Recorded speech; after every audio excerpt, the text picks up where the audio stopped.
Hola a todos y bienvenidos. Hoy vamos a meternos de lleno en la que es, sin duda, la herramienta más potente que tiene un médico. Y no hablo de ningún aparato tecnológico carísimo. Hablo de algo mucho más básico y a la vez más complejo. La historia que cuenta el propio paciente. Venga, vamos a ver cómo se construye esto. A ver, para que nos hagamos una idea, vamos a ir de lo más general a lo más específico. Empezaremos viendo la base de cualquier diagnóstico, ¿vale? Luego nos meteremos en los historiales médicos de toda la vida, los de las enfermedades. Después, en el contexto, en la vida de la persona. Y vamos a terminar con algo que es un cambio de mentalidad bastante reciente y, la verdad, fascinante. Pues sí, da igual a lo que se vaya al médico.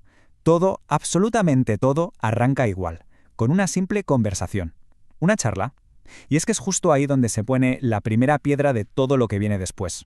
Y aquí lanzo una pregunta. Pensemos un segundo. Con todos los escáneres, los análisis, toda la tecnología que tenemos hoy, ¿qué peso real tiene el simple hecho de hablar? ¿Cuánto vale esa conversación? Pues ojo, que la respuesta sorprende. Y mucho. Pues ahí va, entre un 50 y un 75%. Sí, como suena. Más de la mitad y a veces hasta 3/4 partes de un diagnóstico sale directamente de esa primera entrevista. Solo de hablar. Es una auténtica pasada el poder que tiene la historia que cuenta cada uno. Y claro, este proceso tan crucial tiene un nombre técnico. Se llama anamnesis. Pero que no nos asuste la palabreja. En el fondo no es más que eso, el arte de preguntar. Ojo, no es una charla casual, ¿eh? Es más bien como un trabajo de detective, una investigación superguiada para sacar toda la información que de verdad importa. Vale, y esta historia personal, esta anamnesis, se suele dividir en dos grandes bloques, dos ramas. Por un lado, tenemos los antecedentes patológicos, que vendría a ser como el historial médico puro y duro. Y por otro, los no patológicos, que es básicamente el resto de la vida de la persona. Y solo juntando estas dos piezas tenemos el puzzle completo. Venga, pues vamos a meternos primero con esa rama, con los antecedentes patológicos. Esto es, como decíamos, el currículum de salud, todos los eventos médicos importantes que han ocurrido en la vida de alguien. Y para construir este historial, hay una especie de guión, una hoja de ruta muy clara. Se pregunta por enfermedades importantes, ¿no? Tipo diabetes o hipertensión. Luego, cirugías, si ha habido alguna operación. Alergias, fundamental. Traumatismos, o sea, golpes o fracturas. Infecciones que se hayan pasado, hospitalizaciones, transfusiones de sangre. Vamos, cada uno de estos puntos es una pista. Y lo bueno es que cada uno de estos puntos tiene su porqué. Una cicatriz de una operación de apendicitis de hace 20 años puede explicar un dolor abdominal raro hoy. Un golpe esquiando en la adolescencia puede estar detrás de un dolor de rodilla crónico. O una hospitalización por una intoxicación alimentaria. Es información valiosísima. Y las alergias, bueno, eso ya es que es vital saberlo antes de recetar nada, claro.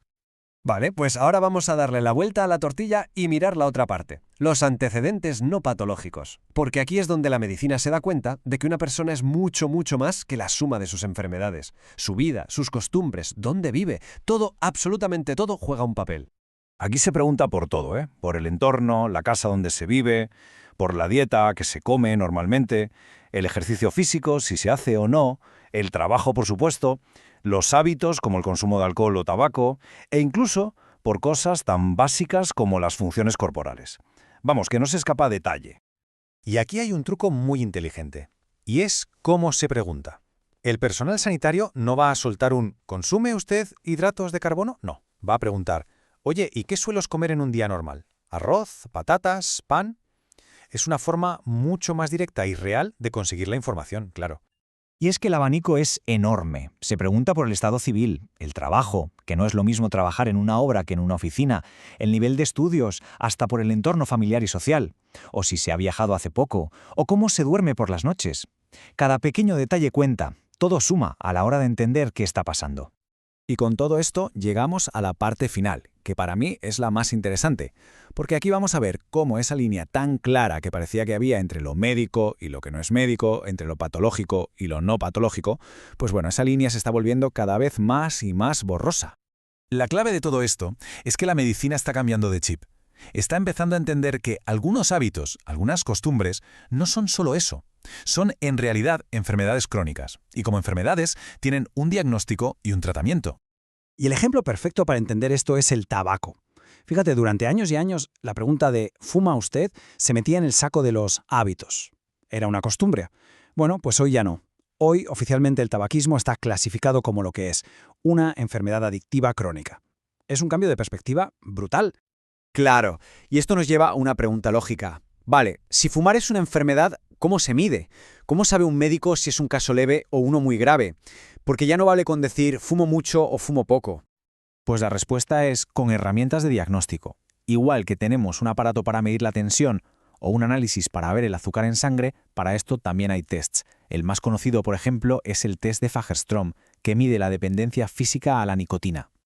Y es un test muy sencillo, de verdad. Son 6 preguntas directas, del tipo ¿cuánto tardas en fumar el primer cigarro por la mañana? ¿O ¿te resulta difícil no fumar en sitios donde no se puede? Con las respuestas se saca una puntuación, y esa puntuación le dice al médico si la dependencia es baja, moderada o alta. Y a partir de ahí ya se puede plantear el tratamiento más adecuado. Y esta idea lo resume todo a la perfección. La cosa ha dejado de ser juzgar si un hábito es bueno o malo. Ahora el enfoque es: esto es una enfermedad, vamos a diagnosticarla correctamente para poder tratarla. El objetivo final siempre es ayudar. Bueno, pues para que nos quedemos con las ideas claras de todo lo que hemos visto. Primero, que la historia que cuenta el paciente es la base de más de la mitad de los diagnósticos, más de la mitad. Segundo, que esa historia se divide en dos, lo puramente médico y el contexto de vida, y que las dos son igual de cruciales. Y tercero, y quizá lo más importante, que la medicina evoluciona y que la línea entre un mal hábito y una enfermedad tratable está cambiando delante de nuestros ojos. Y todo esto nos deja con una última pregunta en el aire, ¿no? Si esto ha pasado con el tabaco, ¿qué otras cosas de nuestro día a día, de nuestro estilo de vida, pienso en la alimentación, en cómo usamos la tecnología, en el propio estrés, podrían acabar siendo consideradas enfermedades por la medicina del futuro?